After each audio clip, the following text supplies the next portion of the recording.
Սրիկ ինչ բաց թողեցիք ու էմոցիաներ։ Ես անդադ ուղղակի վախենում էի, որ մեքենաները գալու են, անկեղծ եմ ասում, դե համար էսա չէի կարում հավաքվեի ու շատ արագ պատասխանեի,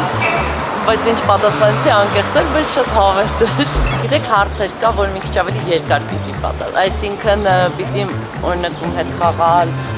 ում առիթի չվայ եւ այլն, այդպես մի քիչ հարցեր կան, որոնք որ sense մի քիչ հանգիստ կարող էի պատասխանել, այսինքն մտածելով ոչ թե սխալ եմ պատասխանել, sense էլի հավես բաներ կավելացնեի,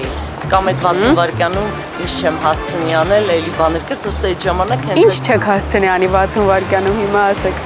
Օրինակ 60 վայրկյանում չեմ հասցնի սուրճ խմել, որովհետև սուրճը ես սիրում եմ, որ դանդաղ խմեմ, չեմ կարողանում արագ խմել։ Իսկ ինչ կանեք 60 վայրկյանում, որ հաստատ հասցնելու եք միանշանակ դա։ Սեր կկարողանեք խոստովանել։ Սերը մի վայրկյանում է կարող խոստովանել։ Նայածու։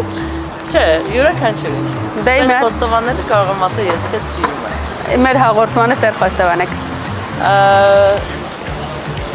Դե չեմ կարող ասեմ ես ձեզ սիրում եմ, բայց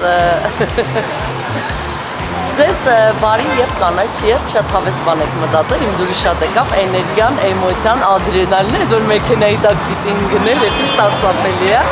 հետո որ ավարտվում է, ասես մի տեսակ փրկված ես զգում ես։